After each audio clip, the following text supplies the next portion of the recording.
You're watching Beyond Markets. Welcome. I'm S.P.A Ajibade. The Nigerian government says the gas project awarded to Irish firm P&ID was a scam. On today's show, we'll discuss the legal remedies or options available to Nigeria as it challenges the over $9 billion arbitration award against the government. As always, you can join today's conversation with the hashtag Beyond Markets. You can send your thoughts, your comments to my Twitter handle too. It's at S.P.A Ajibade. Now, Nigeria says it will take necessary legal and diplomatic steps to ensure that its assets are not seized over the case of a failed gas contract allegedly awarded to an Irish engineering and project management firm, P&ID. Babatunde Ajibade, a senior advocate of Nigeria and managing partner at S.P.A Ajibade & Co., joins me to discuss the way forward for Nigeria. Thank you so much, sir. It's a pleasure to have you on the show. Thanks for having me. So we're seeing this story continues to evolve. As the days go by, it would appear that more elements of the more details are emerging. But I would like to hear your perspective, how you're interpreting all the facts that have come out so far, starting from when this whole deal, allegedly the deal fell apart in the first place. What are your thoughts?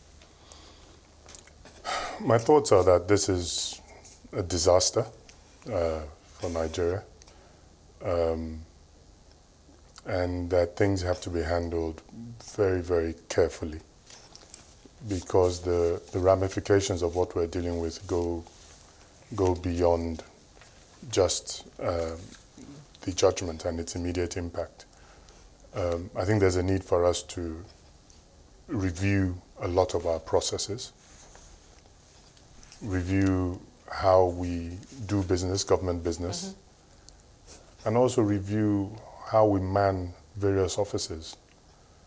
Quite clearly, we're seeing the result now of a significant number of failures of judgment along the line. And I'm not sure there's any benefit to playing the blame game at this point that is currently being played. I think what we should do is to seize the opportunity to address the gaps in our processes and procedures to ensure that these things don't continue to reoccur. But as far as this particular case is concerned, I've read the award, I've read the judgment of the UK courts. I really think that we're in a very, very difficult position because at the end of the day, irrespective of what anybody might say about the outcome, we're part of an international community, and international arbitration is a fundamental part of doing international business. Yeah. So we have to be careful that in our reaction to this, we don't create a situation in which it becomes difficult for Nigeria to do business internationally, or where Nigeria becomes a pariah state.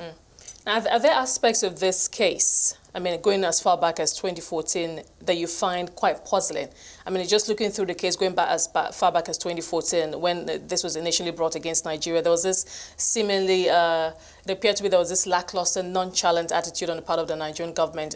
There was evidence brought against the government over the deal, and there was little challenge to this evidence, which is why we began to see, we started to see those awards being given out both right from the US back to the UK. And it wasn't sufficiently challenged. And I was just wondering, we had lawyers, we had representation. Why was that? Why did we have that nonchalant attitude? Yeah, it goes back to what I said before. My reading of the situation, and it's trending now. Everybody's talking about it, and there's many opinions as there are lawyers out there. But my reading of the situation is that the primary cause of this is a manpower problem.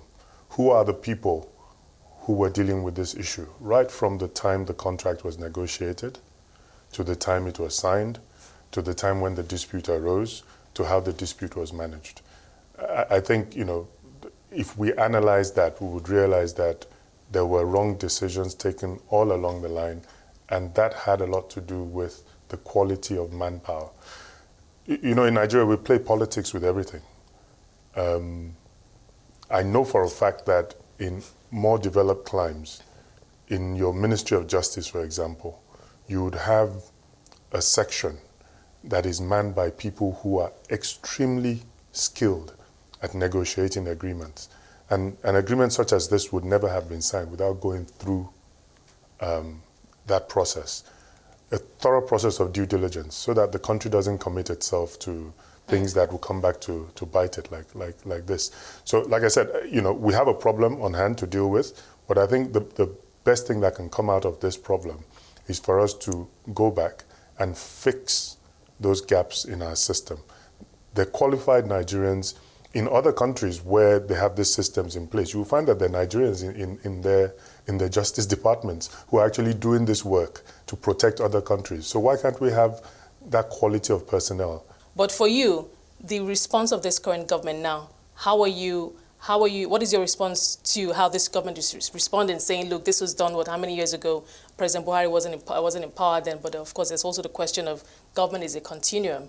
You cannot say that because this was done by a previous government, you cannot take responsibility. But what is your response to that? Well, at the risk of sounding like a bad record, I repeat what I've said. I don't think that we can successfully hide behind the assertion that this was done by a previous government. Like you said yourself, government is a continuum. And the facts that are now out in the public domain make it difficult for even the current administration to absolve itself of blame, irrespective of when this process started. I mean, it's now out in the public domain that the previous administration, the Jonathan administration, had attempted to settle this dispute and had reached a tentative agreement to settle the dispute for $850 million, and had told the claimant that, look, we're out of office in a couple of months, and the incoming administration will take this forward.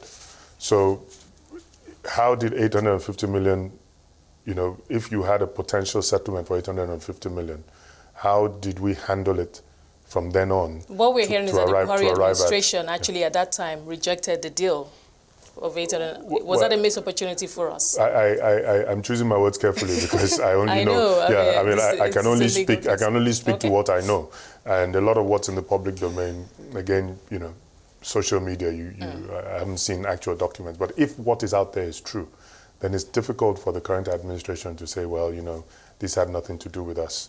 Because if there was an opportunity to settle for $850 million, what was the rationale? What was the thinking process? What was the assessment of the strengths and weaknesses of our position that led to us not seizing that opportunity to settle for that amount, and then going the whole hog until you had findings on liability, on quantum, and now quantum plus interest, and now we're looking at resisting enforcement. And this interest, continues to accrue on a daily basis as we speak. Yes. But, what about the issue of jurisdiction? That has also come up as a separate issue on itself. Nigeria is also one of the bases for which Nigeria is challenging is jurisdiction. What is your response to that? Is that a legitimate issue? It's not an illegitimate issue. The question, again, is the manner of handling and the timing. The way litigation or any form of dispute resolution works is you need to do things at a particular time. You can't present your case piecemeal. So if a tribunal didn't have jurisdiction or doesn't have jurisdiction, then the obligation is on you to challenge it at the first possible opportunity. And if you challenge it and the challenge fails, then you need to, challenge that failure, the decision. But in this arbitration, there was a partial award. The issue of jurisdiction was raised in the arbitration itself, and there was a partial award in which the tribunal found that it had jurisdiction. That decision wasn't challenged. That could have been challenged at that point. And then there was a second partial award on the issue of liability. Again, that wasn't challenged at the time.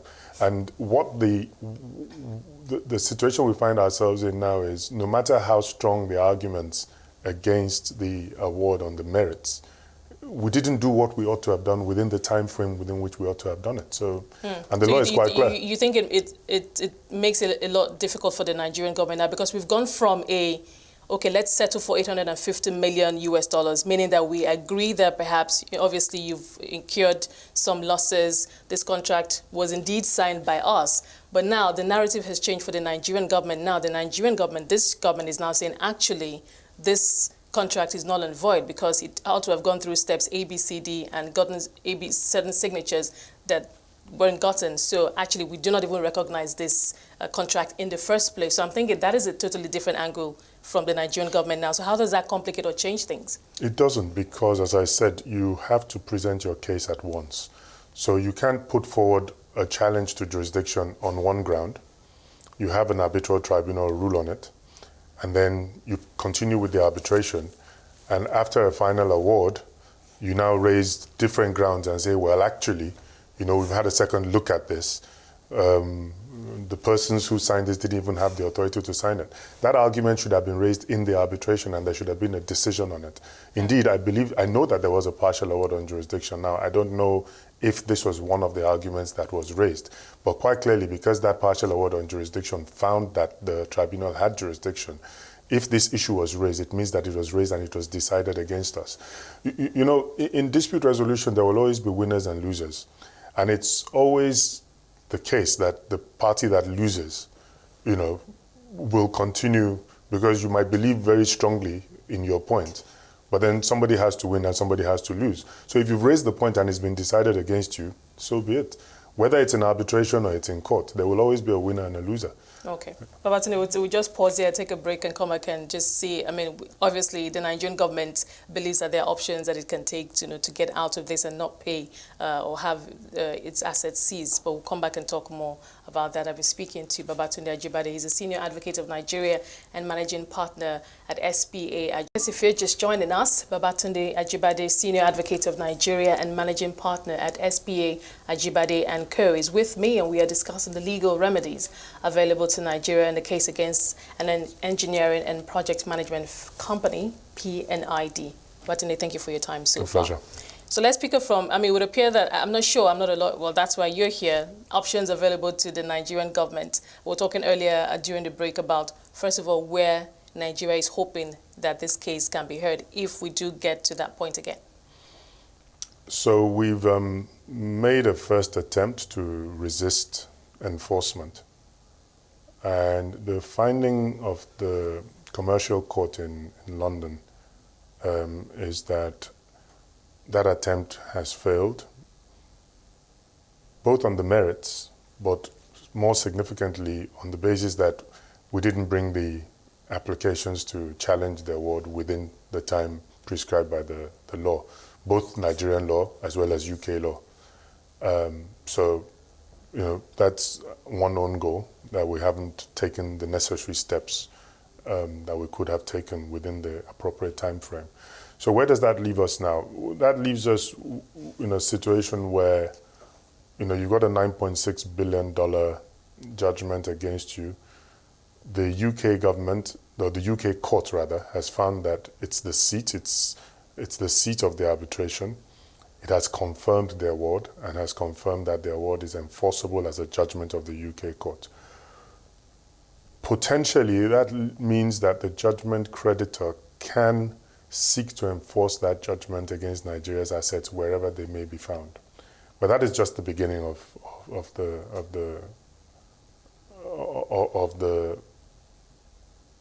assessment of the problem. Okay. Because it's one thing to have a judgment, and it's one thing for the court to say that it's enforceable. Actual enforcement, which is execution, which is if it was a judgment against you and I, picking up your fridge, picking up your car, and selling it, is a separate thing. So Nigeria obviously has no immunity from enforcement because it's submitted to the jurisdiction of the tribunal and to the courts. But in terms of executing against the assets of a sovereign state, that is a separate issue. It can be done, but it will be done with some difficulty. This because of this, the emerging circumstances or emerging details that have come out since this whole thing started, especially on the Nigerian side, the fact that the government is now claiming that the project was a scam in the first place. No. For me, that is a completely separate issue. The government's allegations that the project was a scam, etc., if established, then it would depend on what those findings are. Because that is actually what the government is working with from the AGF, Office of the AGF, that is an ongoing investigation. And I'm thinking that they're trying to get evidence to show that, look, this didn't go through due process. And I have a question for you. If that does happen, hypothetically speaking, can Nigeria go perhaps go back to the court and present new evidence to challenge? Is there No. no opportunity for that? There isn't, because those are internal matters. If you put somebody out as, there's a principle of ostensible authority. If you've presented somebody as having authority, I think it's extremely difficult after a third party has dealt with that person for you to turn around and say, well, actually he didn't have that authority. And more so when you're raising that issue ex post facto, after there's been an adverse decision. So, like I said, I don't know what arguments were made in relation to jurisdiction when the first partial award was delivered.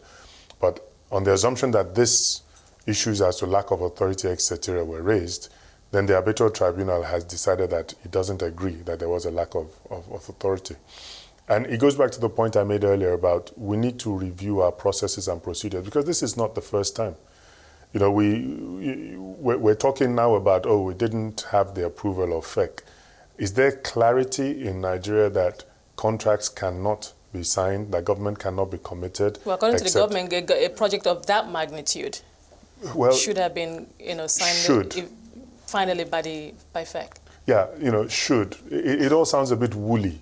And as I said, for a third party who is dealing with government, it's not for him to cross-check and make sure that, it was supposed to have been signed by 3 people, but only 2 people signed. If you put somebody out in a position where that person can appear to have the authority to bind you, then you're bound as a principle. So if this was signed by the Minister of Petroleum at the time, I don't know who signed the agreement, but it was signed by the... we don't know. The government hasn't put forward. Yeah, nobody knows. So if it was signed by the Minister of Petroleum, for example, and maybe the permanent secretary of the Ministry of Petroleum, I think it's going to be a bit difficult for us now to turn around and say that, it was a scam because it wasn't signed by Mr. President. So I'm just wondering, to what end is this investigation? Is it just for us as a country, as a government, to determine who signed or shouldn't have signed? Would it have anything to do with, we're now going to use this to go renegotiate perhaps a new deal, a new settlement, or whatever? I'm just wondering, to what end?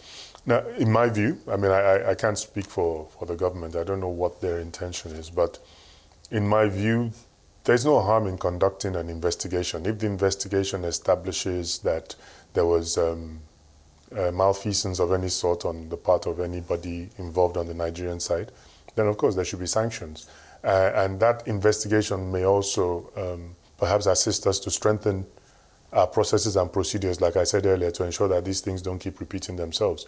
We're already hearing talk of there's another 2.3 billion potential judgment on the horizon. So we really need to take stock and make sure that these things don't keep happening. Okay, sorry, but let me just also point this out here, because from what I've read from the comments of the AGM, it would appear that the government is not only aiming to establish that, obviously there was an error on the part of the Nigerian government. Those who signed were not supposed to have signed. It's also trying to establish that there was also criminal intent on the part of the firm itself.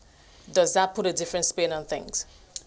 If we can, because it's being called a criminal conspiracy, so obviously it's 2 parties involved when there's a conspiracy. There's no doubt. So if we can establish that there was a criminal conspiracy, of course that would be relevant. I don't think there's any court anywhere in the world that will close its eyes to evidence of criminality or fraud. Okay, let me then, sorry to butt in again. Let me then take it back, because I remember I asked this question earlier where you said, you don't think, it's done and dusted. So in that instance, the court would now be willing to listen again to this case? No, it's not a case of the court being willing to listen to the case. This case is done and dusted. You can forget about it. Okay, so what difference would the difference is that at the point of enforcement, because the claimants, they have an award. As I said, having an award, having a judgment is just the beginning. You didn't go to court because you wanted a piece of paper.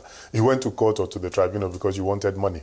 So really, the judgment or the award is no use to you. It is the enforceability of that judgment and award that is of use to you. Now, if the government can establish that there was criminality or fraud on the part of the claimants, and I'm not talking about people not doing what they were supposed to have done internally, which is our internal affair. That has nothing to do with the claimant. If we can establish criminality or fraud on the part of the claimants, then I think that any attempt to enforce the judgment or award can be resisted on the ground of public policy, because there's no court in the world that will enforce a judgment that you can establish was procured or obtained, through criminal activity or fraud. But I think that is a very, very high bar. The investigation that is going on, for us to be able to establish criminality, at least based on the facts that are currently in the public domain, I'll be extremely surprised if that would be possible. There's also the issue of time. We don't know how long that investigation would take or what will come of it. But in the meantime, this is September when we're meant to see enforcement. Do you think that the company could go ahead and seize? Because, I saw somewhere, 160 countries where the company says it can actually seize Nigerian assets. Can it go ahead while the government is still investigating and trying to prove criminal conspiracy? Most definitely. The company has absolutely nothing to do with our internal investigation. And Nigeria cannot say, okay, we're currently conducting an investigation. You cannot touch any of our assets until we... No. No, that is not an option. If you ask me, the sensible thing for Nigeria to do right now is to engage in constructive negotiations with this company to extricate itself from this mess. The outcome of any investigations can only be remedial in terms of preventing occurrences of this sort in the future. And let's be clear, I think that Nigeria has significant leverage in terms of its ability to negotiate. It's not, yes, it's a $9.6 billion judgment, but even Nigeria doesn't have $9.6 billion sitting in any account somewhere where anybody can come and pick it up. So to enforce that judgment and get $9.6 billion, it's going to take an incredible amount of effort on the part of the claimants. So that in itself is a leverage point. It's one thing, like I said, it's one thing to have a piece of paper that says you're entitled to $9.6 billion, but to actually lay your hands on the $9.6 billion, it will take a lot of effort. It will take, even assuming the claimant is right that Nigeria's assets can be seized, he's going to have to seize quite a lot of assets in quite a lot of places in the world. He's going to have to expend quite a lot of resources and effort to achieve that. So I think that there is scope for sitting down. Even though the government is saying, look, because I'm just thinking that it may be a little bit difficult to sit down while you're trying to prove that the party, the guy sitting on the other side of the table scammed you in the first place. I think that is where commercial reality has to set in. Whatever it is the government is saying about criminality, scam, you're trying to find that out now. You don't know it as a fact. Because if we knew it as a fact, we would actually put it on the table now. But you can't say to a party who has a judgment against you that, look, I'm trying to investigate if you're a crook. So until I find out whether you're a crook, you can't enforce your judgment. If we had the evidence that there was criminality involved, oh yes, then, like I said, it will become a public policy issue which we could use to resist enforcement. But that we're investigating to find out if there was criminality cannot be a defense to any attempt to enforce. So that is why I say that the sensible thing to do, and be mindful of what I also said, Nigeria is not, we're not an island. We're part of the larger world. We're talking about attracting foreign direct investment. We're talking about, we have trading relationships with countries all over the world. We cannot afford to be seen as a country that is disrespectful of the rule of law and disrespectful of agreements that we sign up to. If we say this was a scam, but we agreed to do certain things, the claimant has established that we did not do those things. And that is why we have this award against us. Really, how do we justify the fact that we signed up to an agreement and did not honor our obligations? I don't think the scapegoating is going to be very helpful. I think we should focus on resolving the problem as best as possible. Yes. Babatunde, we're going to have to leave it there. Thank you for talking and being on the show today. I appreciate your time. I've been speaking to Babatunde Ajibade. He's a senior advocate of Nigeria and managing partner at S.P.A Ajibade & Co. Well, that's our show for today. Thank you so much for being a part of it. Remember that you can watch the show at 5 p.m. West African time daily and have access to all previous episodes of Beyond Market on our website at cnbcafrica.com. You can also stay engaged with the hashtag Beyond Market, and of course you can send your thoughts, your comments to my Twitter handle. It's at S.P.A Ajibade. For myself and the team, it's bye for now.